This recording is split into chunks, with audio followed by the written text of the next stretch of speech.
Hi, Senator. How are you? Thank you. Okay, 10 seconds, TV guys?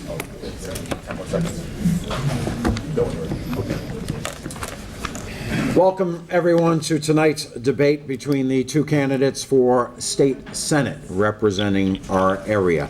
The incumbent is the Republican Richard Ross. Flip of the coin. He will be candidate A, will give the first opening statement, first closing statement. The challenger is a Democrat, Dylan Hare, who will be candidate B.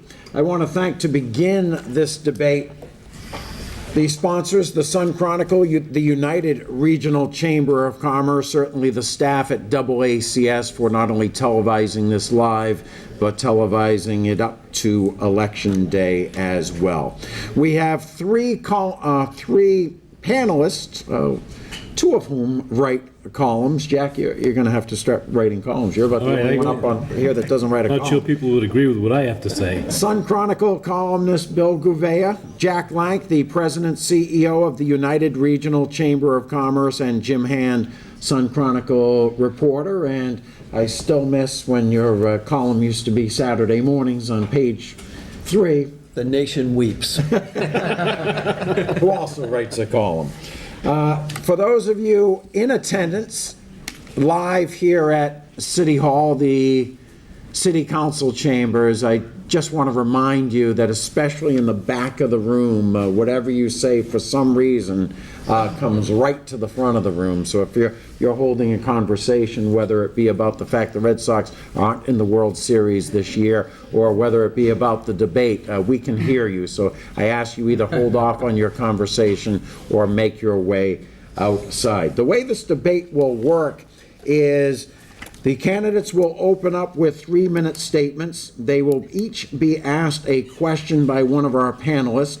The person answering the question will have 3 minutes to answer. His opponent will have 2 minutes to respond. And then midway through the debate, we'll shift the format somewhat in that there will still be questions and answers, but they will be asked by the candidates themselves, which is always my favorite part. And the closing statements will also be 3 minutes. I would ask for those of you who are in attendance to please hold any comments, applause, laughter as best you can till the end of the evening.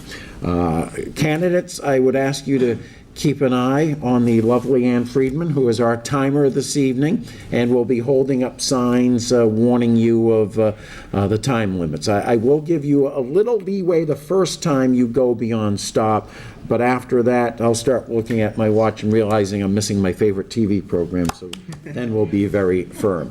We will begin with our opening statement. Mr. Ross, you have 3 minutes. Thank you very much, Mr. Gay. Thanks go to the United Regional Chamber of Commerce and the Sun Chronicle for hosting this debate at the Attleboro City Hall, and to Peter Gay from North TV for moderating. It has indeed been my privilege to serve the Norfolk, Bristol, and Middlesex District in the Massachusetts Senate.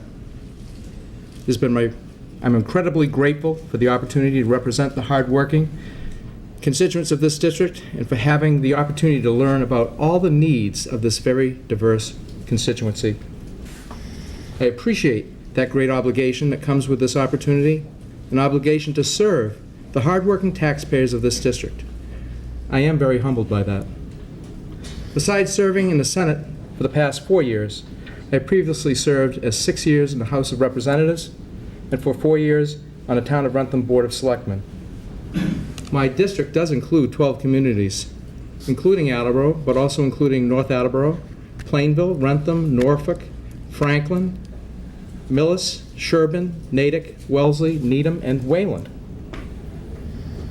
I am the ranking member of the Senate Ways and Means Committee and have numerous committees and commissions where I have rolled up my sleeves and worked on a multitude of budgetary and policy initiatives. I strive to bring balance to a one-rule party here in the Commonwealth. I have been a voice for hardworking taxpayers in the district and for small businesses that employ most of those people that are my constituents. Not a career politician, but a father and a small business owner, I know firsthand what it takes to create and maintain jobs, to have employees and a sustainable business. I've worked on municipal and state budgets and oversaw labor contracts, collective bargaining agreements, and multiple other things that are affected by our small governments. I fought hard to contain spending and lower your taxes, but I've always believed we must provide a safety net for those most vulnerable in our communities. Protecting our seniors, the mentally or physically challenged, and providing a world-class education for our students are responsibilities I take very seriously, while being mindful of the fiscal constraints and necessary public policies that we employ so that we don't unwittingly jeopardize the stability of the Commonwealth. Tonight you'll hear two visions for the district: my long record of private and public service and a desire to lower taxes and create jobs. My opponent, who has no record, but a desire to expand an already bloated, inefficient government, raise your taxes and kill jobs when we should be growing our economy and lowering the burden on hard-working taxpayers. I'm a voice of moderation, and I look forward to continue to work tirelessly for the people of this district and for the Commonwealth. Thank you. Mr. Hare, you have 3 minutes. Thank you. My name is Dylan Hare, and I am running to serve as your state senator. And I'm asking for your votes on Tuesday, November 4th. And I'm running to serve for one very simple reason, which is to work hard for you, to fight for you and your family and your community every single day. And if you look at my background and experience, you'll know that I've always been a fighter.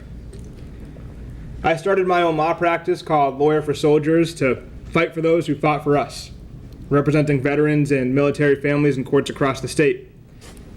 I earned my master in education at the same time as my law degree to learn how to be a stronger advocate for our public schools and students. I served as the youngest ever chair of the Natick Council on Aging and fought for elders and their families across the community. So when I tell you that I'll fight for you every single day, you know that I will. And in everything I've done, going back to high school as an intern to Senator Ted Kennedy, throughout college and law school as an advocate for low-income students and housing projects, as a volunteer defending families from eviction and foreclosure from public housing. And all of that, I've never met anyone who did not deserve the same opportunities that I've been blessed with throughout my life. But I have met a lot of people who, through no fault of their own, are not going to have the same chances I've had. And that's not right. Everyone deserves a fair shot. And until we all get that, I'll keep fighting. I don't give up, and I won't give up as your state senator. And that's exactly why I'm running. Again, my name is Dylan Hare, running to serve as your state senator, asking for your votes on Tuesday, November 4th. Thank you, gentlemen. The first question this evening will be asked by Sun Chronicle columnist Bill Gouveia, and you will be asking the question of Mr. Ross. Thank you. Senator, you made headlines recently when you told the story of the phone call you received from former Senator Scott Brown suggesting your political career was over after a vote to keep a ban on gay marriage off the ballot. You said you voted that way largely because how you were raised. When important social issues such as this come up, should voters expect you, their senator, to vote your conscience, or should they expect you to vote the way you believe the majority of your constituents would? And why did the details of this phone call, why did you reveal it now when it happened in 2007? Mr. Ross, you have 3 minutes. That's a good question, Mr. Gouveia. The question about why I revealed it now was I had simply stated a comment that was made to be instructive to me at the time it happened. Scott Brown is a good friend, and he has always been a treasured friend of mine. We've raised our families together. And I know that he was just trying to point out to me that he thought that I perhaps had jeopardized my career by not taking a little bit more time to thoughtfully inform my constituents how I might vote on that matter. But the other thing I've come to realize is when you're in a legislature and you listen to all sides of every issue, and I think that is a legislator's duty to do that, Sometimes your lack of experience or your lack of thinking through an issue such as that, you do become informed in your mind, in your heart, and your conscience about things that you know are the right thing to do. And I would suggest, as your legislator, you will find that I will always do the right thing that I think is correct at the time. As it has turned out in history, it's proven that the decision I made was the right one. And it doesn't matter whether I lost the seat or I lost the job as a result of it. I now know the way I affected people's lives and how positively it has influenced them and their abilities to love one another and to live their lives free of any stigmas has been absolutely the right thing to do. Mr. Hare, you have 2 minutes to respond. Well, it should be noted, first off, that the story that was referenced changed in a matter of hours when it hit the news. And I think this is one of the issues that's been a central part of this race for quite a while, is that we're not sure where the senator stands on a number of important issues. To tell the voters at the time that you were going to leave it in their hands, and then to take that back and to make the vote that you did, which was the right vote, of course, obviously is an indication of something that continues today. Where just a couple days ago, you told the Needham Times that you don't have any specific ideas for how to improve LGBT equality and inclusion in our Commonwealth. There are bills on the floor right now, whether they be transgender rights bills or bills that help access for LGBT families, that need support and need an advocate. And this district deserves to be represented by someone who will be an advocate for those issues and who will champion those issues time and time again. But to change positions there, to change positions on the 4 ballot questions this year, to not have issue positions publicly available and on either one of your websites, I think is one of the issues in this race. It's something I hear every day when I'm knocking on doors and speaking to voters, is questions about where you may or may not stand on certain issues. And again, having a story change in a matter of a couple hours, I think was emblematic of that. And of course, I am an ardent supporter of LGBT equality. Always have been, always will be. That's never going to change. And I would be proud to support some of the legislation that's on the floor right now in order to make sure that we in this district and in this state are building the most inclusive community that we can. Thank you. The next question will be asked by Jack Lank, and it will be addressed to Mr. Hare. Mr. Hare, you mentioned a second ago the ballot question. So on question 4, it would pass. It would make Massachusetts the first state to require small businesses and taxpayer-funded employees to provide up to a week of mandatory paid sick leave and family leave to all employees, including part-timers. The red tape and the mandate would be costly to small business and the taxpayers. What's your position on this ballot question, and why? I'm voting yes on question 4 to expand earned sick time. It should be noted that this doesn't actually apply to any business that's under 11 employees. But there was actually an interesting survey done about a year ago by CEO Magazine. And they asked CEOs from across the country about which states were best to do business, and Massachusetts, unfortunately, ranked near the bottom. And the reasons they gave were remarkable, because the reasons these CEOs gave had to do with tax predictability, had to do with the lack of accountability, had to do with the lack of transparency.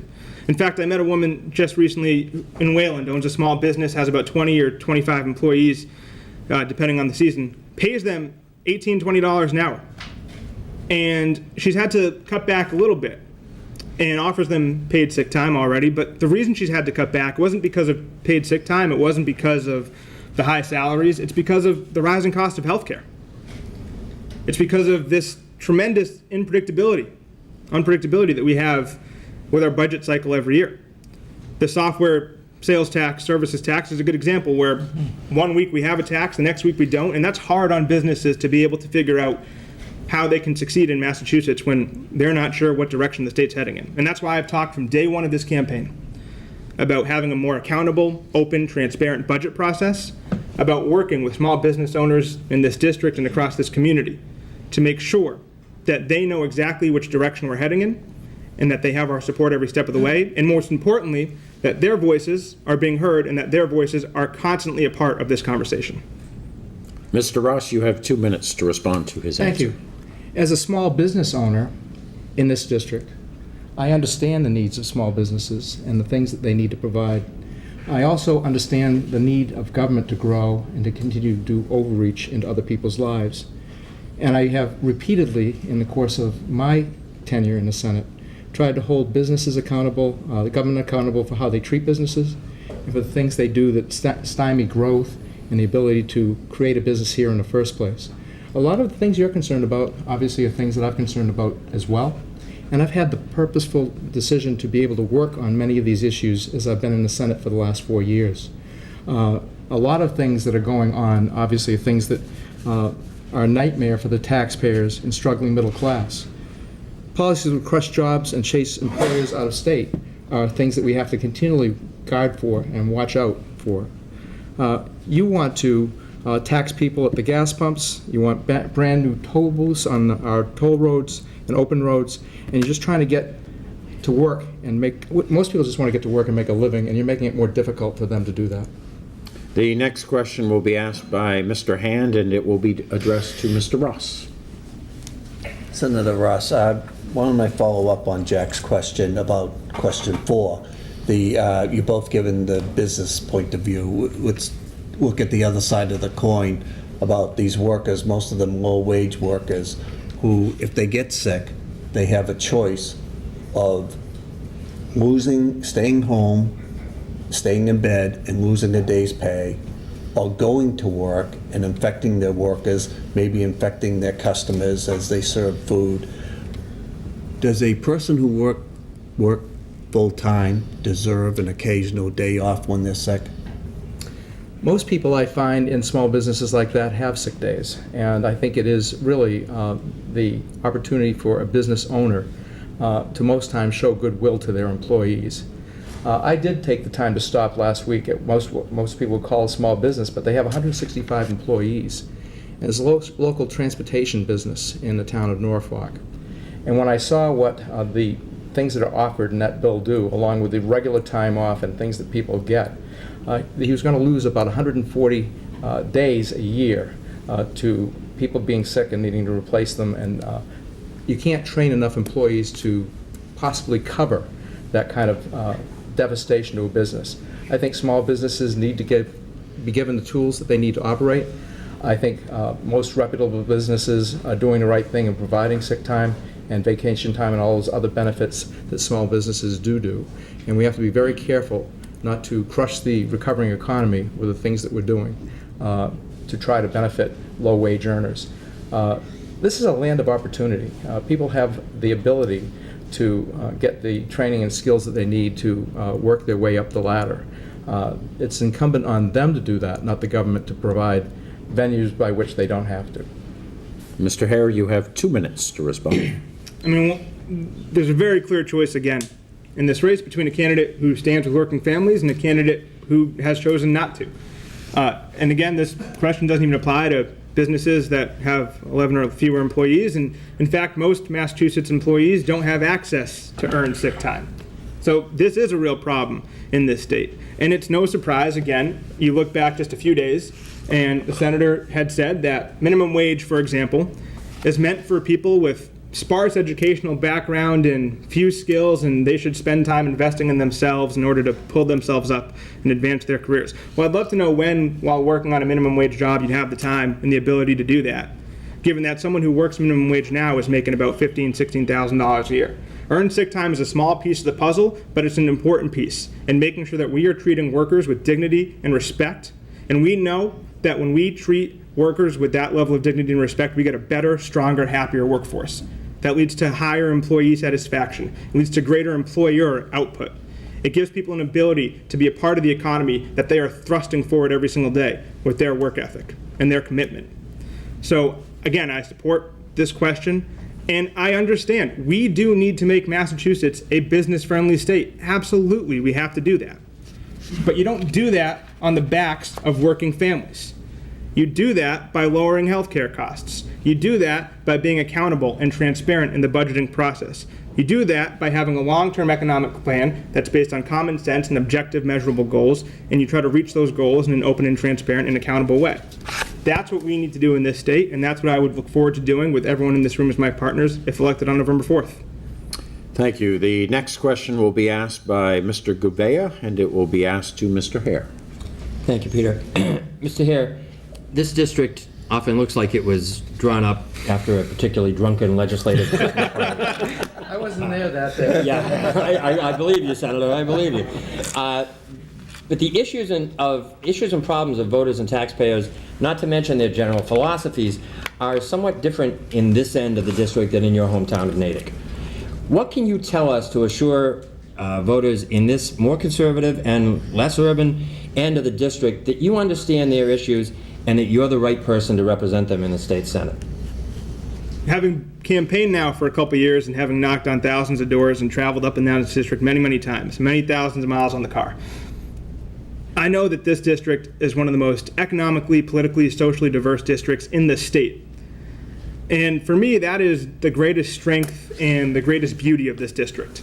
Because what it means is this: there's not a single thing that the Senate, the House, the governor could do or say that wouldn't impact a family in this district. So whoever's in this seat cannot just be a part of the conversations. Just being at the table is not good enough. Whoever's in this seat has to be a leader, has to help frame the conversations, has to help put the issues in this district at the forefront of Massachusetts politics. And I look forward to doing that. To give you a quick story, I've talked a lot in this campaign about education reform and reforming the funding mechanism called the Chapter 70 formula that we use to pay for our public schools. And I've talked about how we need to think more carefully about how the state distributes some of its money to underperforming or low-income neighborhoods. I was at a house party in Wellesley, and someone raised their hand and they said, "Dylan, if I hear you correctly, it sounds like you might be taking some of that state money away from Wellesley and Needham and taking it down to towns like Rentham and Norfolk and Attleboro. Is that true?" And this was in Wellesley. I said, yes, it was. Yes, it was, because there are towns in this district that need a little more help than they're getting, that have been suffering for years, have not recovered from the recession of 6 years ago. And there are towns that could benefit from having a more thoughtful, long-term, balanced approach, whether it's education, local aid, Chapter 90 money, circuit breaker reimbursements, whatever it may be. This district deserves to have a fighter who can put this district in the forefront every single day, and I look forward to doing that. Mr. Ross, you have 2 minutes to respond. I find the position that you're taking to be a bit curious and a bit interesting, because the Chapter 70 formula actually addresses the wealth factor for most communities. Most people don't understand. We have 351 disparate cities and towns in the Commonwealth that all have specific needs that differ from one another. And as the chairwoman of the Education Committee, Pat Haydad of Somerset, my first few years on the committee and when I was in the House of Representatives, pointed out to me, it's a very complicated formula. And if you go around trying to pick and choose the things that kind of represent the particular towns in your district, you kind of mess things up for everybody else. And so each year, as we address it, based on the revenues available and the things that are going on within the communities we serve, you have to tweak it a little bit here and a little bit there. And by the time the legislature actually gets it done, there's enough there to get the job done for most communities. There'll always be those towns, for a variety of reasons, that don't feel that they get their fair share. But I think, all in all, the system works quite well, and I've been happy to be part of it. I think, Dylan, you have to realize that I've been working in the legislature now for 10 years between the House and the Senate side. I'm doing the job each and every day that you want to do, and I find great satisfaction amongst the constituents that I serve. I'm pleased that you've knocked on so many doors, but I knock on a lot of doors too, and consequently I have a great view of what my district is. My personal business, which takes me into homes every year for their personal needs, they have for 40 years now. I've been a businessman within the community. I really do have my hand on the pulse of who my constituents are, and I understand them well. And I appreciate when people have new ideas, and I would love to hear yours. Many times when they're good ideas, those are the very things about the legislation that I frame and present to the legislature. And consequently, over the last just a few years that I've been in the Senate, I've had great success. In 2 years alone, I've filed 58 amendments or bills on my own that I've gotten passed, and I think that's a tremendous record to stand on. Thank you. Mr. Lank, you will now ask a question of Mr. Ross. Senator, as a small business owner, if you're reelected, moving forward and being in the minority party, what policies would you pursue that would enhance job creation and economic development for our district? Well, number one, I'd lower the burden on hard-working taxpayers. I think that's one of the things that would incentivize our hard-working taxpayers to keep on working. My focus has been on growing the economy and creating jobs, and I think the 10 years that I fought for Plain Ridge Race Course before Penn National got involved, and my support of the 10,000 jobs that that particular industry across the Commonwealth is going to create, and the 6,500 construction jobs are something that the Commonwealth desires and wants. And I think that's the way we do those kinds of things. I also have been reforming government through oversight and transparency, because we've seen a lot of the different organizations within the Commonwealth, whether it's DCF or DHCD, have abuses that really needed to be addressed. And I proposed common sense legislation that does just that. Just DHCD alone, Housing Community Development, the housing authorities, when I realized that some of their individuals that saw those programs, or oversaw those programs, were making hundreds and hundreds of thousands of dollars a year, an amendment I filed this year limits them to being able to have $100,000 a year or have to report back to DHCD, who has to do an investigation as to why those salaries are so high. So I have had successes in trying to create transparency and oversight in those very things where things have been abused or neglected. Mr. Hare, you have 2 minutes. Again, this is a question of being an effective advocate for this district. And despite what you may have just heard, since 2010, the senators had 7 bills that have become law.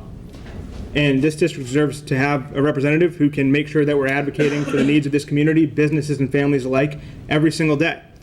And the Plain Ridge Project's another example of jobs that are here in this district, jobs that will hopefully stay in this district, and yet when asked about your position on question 3, which could repeal that project and take it away, you had no position. And I've consistently, from day one of this campaign, said I will vote no. I will vote to protect that project. Now, to answer the question, I've said from day one of my campaign that I hope I will work tirelessly to lower the tax burden on 80% of wage earners, the bottom 80% of wage earners in Massachusetts, the people who are suffering every single day from our crushing tax system, which, when taken as a whole, is a regressive system. The bottom 80% of wage earners in this state, in this district, pay a larger share of their income to taxes than the top 20%. That's not right. The gas tax is another example. I would look for alternatives to the gas tax from day one. The gas tax is a regressive tax. It hurts middle and low income families more. It's not a smart way to continue to fund our transportation needs. As long as we have it, we should work to preserve it, but I want to find a way to move off of that. Same with the sales tax. I've talked from day one about having a progressive sales tax. We already do have a progressive sales tax with clothing, for example. Clothing up to a certain amount is not taxed. Clothing above that is taxed. So we can do this. We can be creative and smart and thoughtful in Massachusetts, and we can accomplish that goal of relieving the crushing tax burden on middle and low-income families, while also raising revenues in a smart and thoughtful way. And directing those revenues to things like education, where, believe it or not, I disagree. $8,000 a year to educate a high school student, which is what Chapter 70 says we have, is not enough. And that's why I'm fighting. Mr. Hand, you will ask the final question of this portion of the debate, and it will be addressed to Mr. Hare. Mr. Hare, during the last session of the legislature, it was approved that they would increase the minimum wage over 3 years to $10. If you were in office, how would you have voted on that question and why? I would have voted to increase the minimum wage for 2 simple reasons. To go back to what I said earlier, we need to treat workers with the respect and dignity they deserve. Now, let's be clear. Even if you are earning $11 an hour, which, by the way, by the time the minimum wage gets up to $11 an hour, it will have actually lost value compared to where it is today.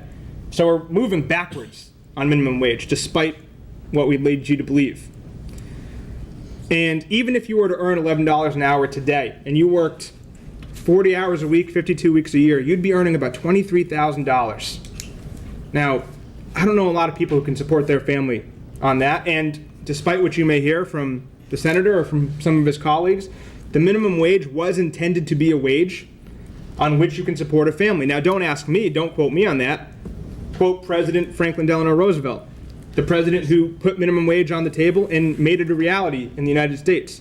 That was the intention behind a minimum wage. So I would have voted for it. So number 1, to support workers.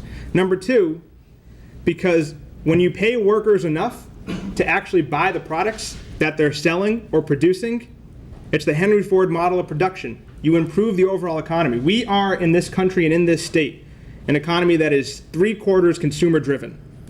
Most of our economic growth is based on the ability of consumers to buy goods and services, and we're not paying them enough to do that half the time, especially with rising housing costs and rising educational fees, and who knows what else is coming down the pike. So we do need to find a way to put money in workers' pockets, and again, we do need to make Massachusetts business friendly. There are ways we do that through accountability, through lowering costs and fees, but we do not do that on the backs of working men and women and working families. Mr. Ross, you have 2 minutes to respond.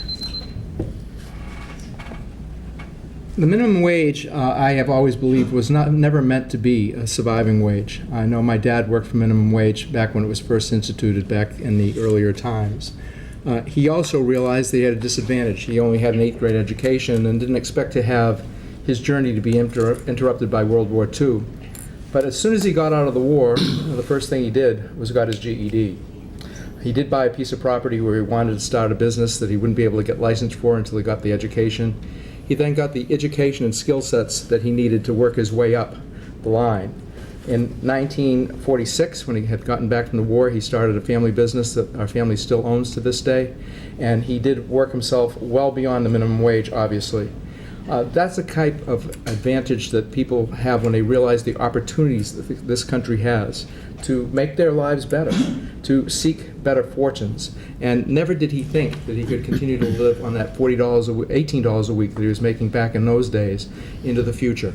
I don't believe that we, as a government, should be making sure that everybody, regardless of where they want to work and when, even if they start at minimum wage, should be entitled to earn the same living style and style of living as a person who's invested a lot more of themselves into creating a better life for themselves and their family. Thank you. The next portion of the debate will feature the candidates asking each other questions. The way this will work, a candidate will ask a question. The other candidate will have 3 minutes to answer that question, and then the candidate who originally asked the question will get 2 minutes to respond. Mr. Ross, you will ask the first question of Mr. Hare. Mr. Hare, you have stated that you're for in-state tuition for illegal immigrants, for driver's license for illegal immigrants, and other benefits for people who are in this country legally. Do you believe that Massachusetts should not participate in the Secure Communities program, and why? So, we have this weird myth on Beacon Hill, and it's mostly a Republican belief, that for undocumented immigrants, if we just make their life a little bit harder, if we make what they need to do impossible, they won't do it. And that's just not true. You think because you take away someone's license, they're not going to drive to work or drive their kids to school? You think because you take away the ability of someone to call the police when something happens, they're not going to do it in order to protect themselves and their families? Now, Secure Communities is a program, for those of you who don't know, where when the police arrest somebody, they have to report that person's information to Immigration and Customs Enforcement, and they may have to hold them even if that person's not charged with a crime. So, just a quick story to answer your question. One of the first days of my service as an assistant district attorney, as a prosecutor in this Commonwealth, had a young man walk in, had been arrested for driving without a license, had a record of doing it a couple times because you don't let him have a license, but he still needs to get to work. And there was no charges we had to file. We were able to dismiss it on court costs, and his children were behind us getting ready to welcome their dad back home. And he went to jail. He went to jail and he was held in a cell like an animal for 6 months before they deported him. Hasn't been able to see his family or talk to them since. And that's all because we continue to believe that we should be in the business at the state level of fixing a national problem. The national immigration system is broken. Now, my mom immigrated here. I know what it means for people to want to be a part of this American journey. I get that. It's a very personal story to me. But to think that we at the state, with the number of problems we're facing, with the number of challenges we're facing in the years ahead, can now be in the business of also fixing national problems.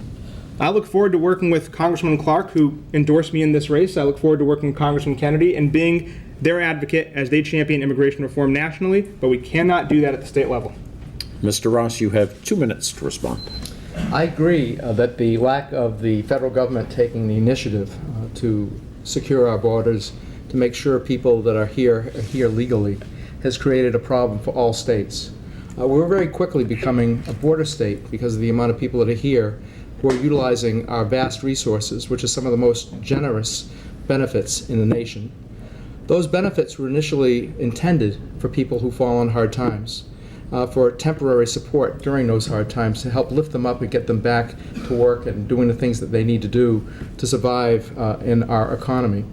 The resources, we don't even know how many illegal people are even in our midst or how many are utilizing our resources.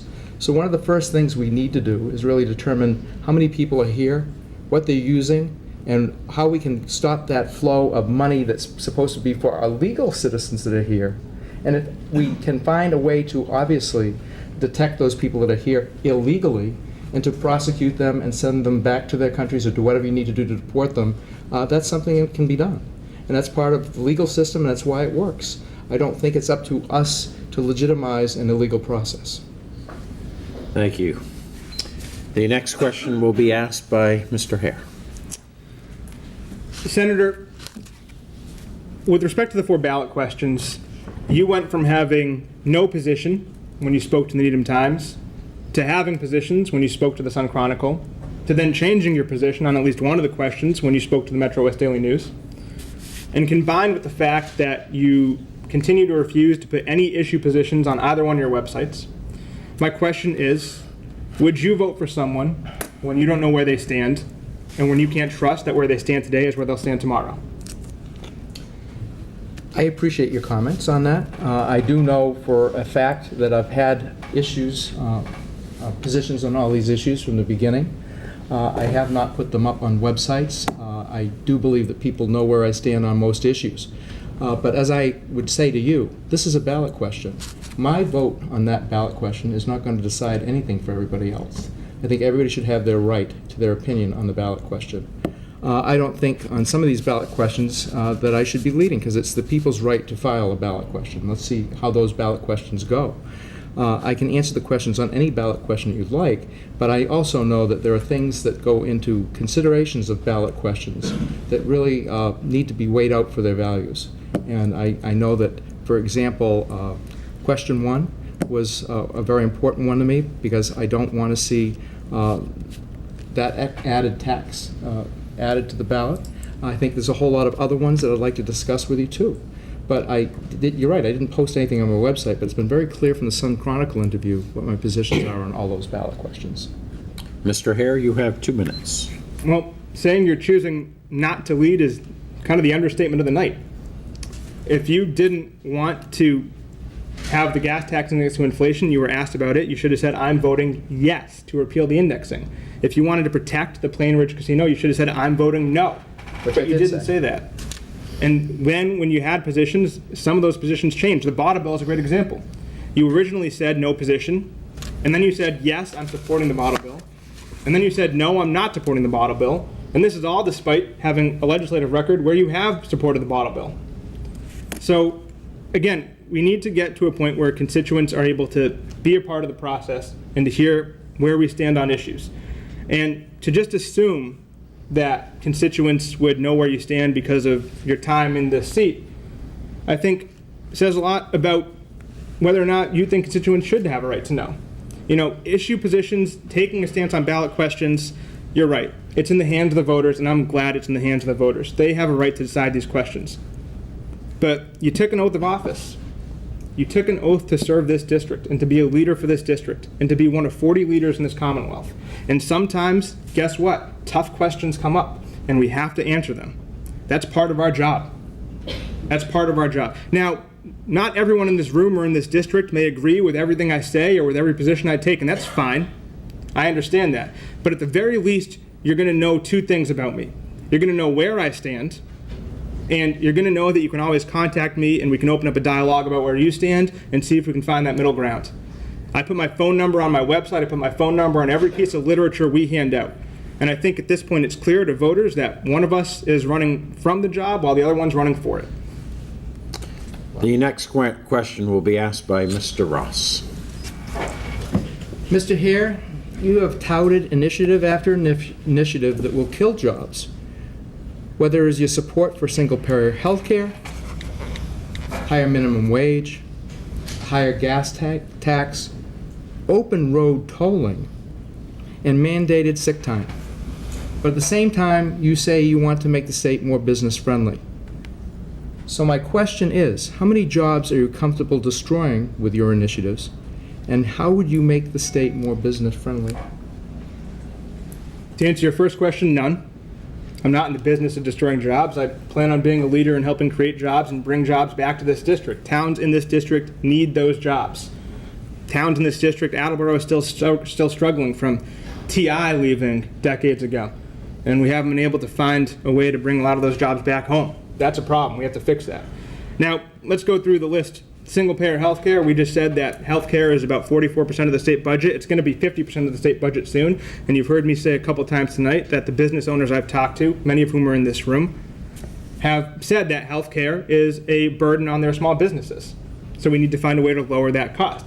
If single-payer health care is the way we do that, then I think we should explore the feasibility of that in this state. A higher minimum wage, giving workers earned sick time, yes, I do think we should treat working families with dignity and respect. That's just a basic core premise I have. That we should treat working men and women with the respect and dignity they deserve in order to get a happier, more productive, healthier workforce that can reinvest what they earn back into our economy. Open road tolling actually results in lower tolls for pretty much every resident, and you can also make them variable, so if you drive to work at different times of the day, you can actually adjust the amount of the toll. If you need services, if you need a fee waiver, if you have any difficulties, you can adjust the amount of the toll for individual users. All these ideas are 21st century ideas that are used, that we need to push Massachusetts forward to make Massachusetts, again, business friendly, but not on the backs of working families. And at the very least, throughout my campaign and throughout my service, I have put ideas on the table, and I have opened up the discourse, and I have invited disagreement. And I think that is the least we could do. And when you tell the Needham Times just a couple days ago that you don't have specifics on any of these proposals, again, you may disagree with where I stand, but you'll know where I stand, you'll know where I'd like to go, and you know that I want to work with you every step of the way. Mr. Ross, you have 2 minutes to respond. Actually, Mr. Hare, I did have positions with the Needham Times, and the only one that really differed was, I believe, on number 4, on the bottle bill. The bottle bill was the only one that there was. That's number 2. Number 2 is the bottle bill, and I think one of the things that they led the question off was whether I was for recycling. And because I follow up subsequently with the businesses in our district as well, my idea was that I've always been for recycling and recycling programs. Our recycling programs here in Massachusetts have been some of the most successful in the state. Most communities offer curbside recycling. And to now introduce recycling on a whole new subset of bottles and things that the bottling companies would need to take back would absolutely destroy their ability to compete in the open market. With all of the stuff that's already being recycled, I don't think we really need a forced recycling program, particularly when you realize the state reaps over the last 3 years $350 million that they then have swept into the coffers that they then spent on other programs that are failures. I think it's really important that we protect many of our industries. I took a tour of the Coke plant up in Needham, and I was shocked. They're in every country in the world but 2, and happens to be one in Europe and Cuba. Other than that, they have a very responsible program for recycling and encouraging recycling throughout the world. I think we really need to protect our businesses, protect the jobs, and to grow their economy. The final question of tonight's debate will be asked by Mr. Hare. Senators, as you know and as you alluded to, I have knocked on thousands of doors in this campaign. I've had the privilege of talking to thousands of voters. And my question to you is this. For the dozens of people and families I've talked to who called you and didn't get a call back, or who had a meeting with you and you didn't show up, or who sent a letter to you and never heard back, what do you want me to tell them? What do you want me to say to the people who needed your help and never got it? What I'd like to tell you is, in our office, you don't know the number of people that call and don't leave their number, or who do an email with no number or contact information on it, or a woman that I can cite that I spoke with just recently from Plainville, who said she had an appointment in my office and came in, and I took it very seriously because I thought she'd come in recently. And apparently it was just after I was elected 4 years ago. She had come all the way to Boston, wanted to talk about an issue, and for whatever reason, on that particular day, I had to leave a staffer to meet her. She was very offended by that, but she claimed to be an advocate for a very important issue and happened to be compounding pharmacies. So I said to her, let me research that a little bit, and I looked back, and I knew who the person was in my office that was there when she came in, and he's not with me any longer, so I couldn't even discuss the issue with him. But I knew that she was pretty irate about that particular issue, and because she had claimed to be an advocate, I went researching, and I found out that we actually passed that bill on compounding pharmacies back at the beginning of the year. It was part of the acts of 2012. And when I called her, she really didn't want to talk about it because she was moving out of the district and she was going up to Marlboro. And I thought, how involved and how concerned were you? And I had no idea who it was that might have put her up to that call. But I do know that she really wasn't as concerned as she thought had led me to believe on the compounding pharmacies. I was proud of the lead role that I took on that because some of the people that own that compounding pharmacy actually lived in my district, in my hometown. And I am responsive to my constituents at every level. We receive hundreds of phone calls a week, thousands of emails a month, and my staff is diligent in replying to all of them. Back when we had that important issue that you alluded to earlier that I had voted on, expanding the rights of people, we literally received 1,100 emails overnight, and we took the next week to address them all individually. So I take my constituent services very seriously, so does my staff, and we make sure every phone call is returned in any way possible to get in touch with people. If they have failed to leave an email address or a phone number, and I want to complain about being hard to reach, I don't know anybody that can call me hard to reach. Mr. Hare, you have 2 minutes to respond. Well, no number on the campaign website. The woman you're referencing actually had 3 different meetings scheduled with you and didn't get any one of them taken care of.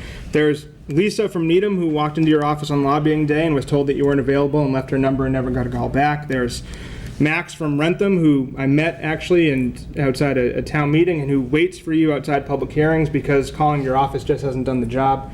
There are the folks, my friend Michael from Wayland, there's John from North Attleboro, people who've sent you letters and got letters back, and all the letters they received said were the committees you serve on and how you are privileged to be able to look at this issue from a number of angles. But again, not offering any specifics on where you stand or where you're going with an issue.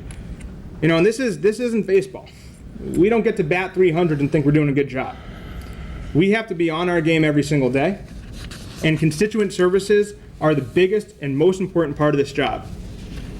I don't get to do that with the veterans who call my law practice. I don't get to lose their numbers. I don't get to lose their emails. I don't get to lose their files and tell them, oh, sorry, maybe you should have been easier to contact. I have to work with them and chase them because I know they need the help that they were calling me for in the first place. When I was the chair of the Council on Aging, we didn't get to lose numbers and emails. We didn't get to lose stories. We didn't get to lose letters. And if we did, we had to find it and we had to follow up. And not having contact information was never an excuse for us not to do the job we were sworn to do. So I know how much constituent services matter. I hear it every day. It's part of who I am. It's my background. It's the experience I bring to this table. And I think the fact that so many of your colleagues in the legislature have endorsed me in this race is a testament to the fact that they trust me to be able to handle those cases. They trust me to be able to handle the constituent services side of this job, which is, as you know, vital. And it's just not getting done.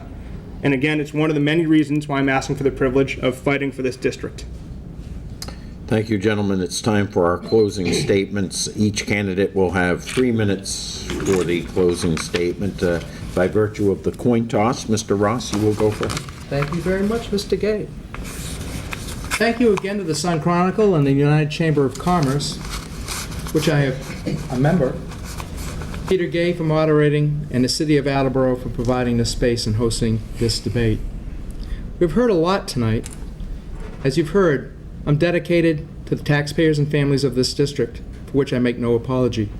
I have a long and distinguished record of service.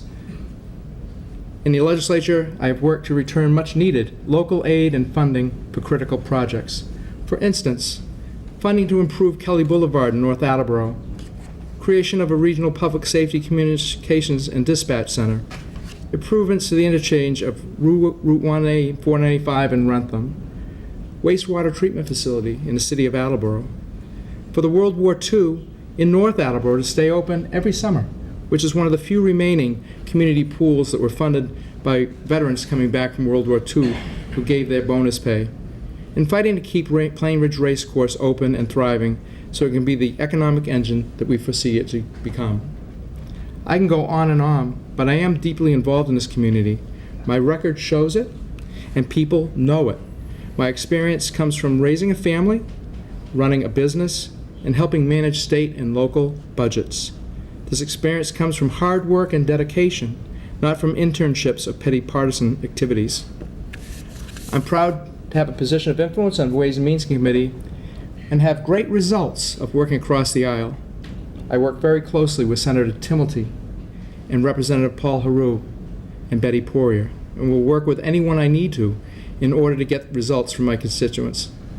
Unlike my opponent, I realize that money doesn't grow on trees and that taxpayers are not infinite wells of money for the state. When we need new revenue for vital projects and programs, the very last thing we should do is whack the taxpayers with more expenses. We should make reforms, eliminate waste, fraud, and abuse. We need to make government more efficient, cost-effective, and transparent, and responsive to the people. My dedication to this philosophy is evident in my record and my work. I pledge to continue to demand answers so that we can return integrity to our state government, because the taxpayers and citizens deserve nothing less. I strive to be accessible to all my constituents, and along with my excellent staff, have helped thousands of people. I attend 3 to 5 public events each day across the district, every day of the week. I do this because it's my job, it's also my passion, and anyone that knows me knows that. I enjoy helping people, and I look forward to continuing to do just that. So I ask for your vote on November 4th. Thank you. Thank you. Mr. Hare, you have 3 minutes. Thank you again, everyone, for being here. Thank you, everyone, for watching. We got to talk tonight about a lot of issues and got to answer a lot of questions. I'm glad we had that opportunity. And I am proud of my record of service to my community. I am proud of fighting every single day for families. I'm proud of making a real difference in the lives of hundreds of people in my community and across this district and across the state. There's one thing I didn't get to talk about tonight that I want to share with you before we go, and it's the story of my mom. My mom was born in India and raised in England, and came to this country in the early 80s with just a medical degree, just a few dollars in her pocket, and a flight booked down to Jackson, Mississippi, where she had her first job waiting for her. And with a relentless optimism and work ethic, she fought her way back up to Boston, opened up her own medical practice that she's had in Needham for over 25 years. And I share that story because it's my mom's story more than anything else that taught me the value of work ethic, taught me the value of fighting for what you believe in. And what I believe in is very simple. It's public service. And within public service, it's the relationship I have as the son of a single working mom, as a brother to a baby sister, as the partner to a strong and smart woman. Those relationships are what form the foundation of who I am. They frame the issues that we talked about tonight. And those relationships, along with the hundreds of others that I've formed with families across this district, are what will guide me and what will motivate me as we together address the number of challenges and opportunities that we're facing in the years ahead. I would be honored to be your partner in that process. I'd be honored to be your voice on Beacon Hill. I'd be honored to have the privilege of fighting for you and your family and your community every single day. And that is why I'm running. Again, my name is Dylan Hare. I'm running to serve as your state senator, and I'm asking for your votes on Tuesday, November 4th. Thank you. Special thanks, of course, to the sponsors of tonight's debates, the Sun Chronicle, the United Regional Chamber of Commerce, and of course the staff here at AACS, everyone at City Hall for allowing us to use their facility. Our panelists, of course, Bill Gouveia, Jack Lank, Jim Hand, our 2 fine candidates, Richard Ross and Dylan Hare. Election day is November 4th, and the people I want to thank the most are the people here at City Hall, the people, of course, watching on television, the fact that you are taking time out of your busy lives to learn more about these two candidates speaks volumes. So we certainly hope that you will go to the polls on November 4th. And once again, good luck to our two gentlemen. Thank you for watching.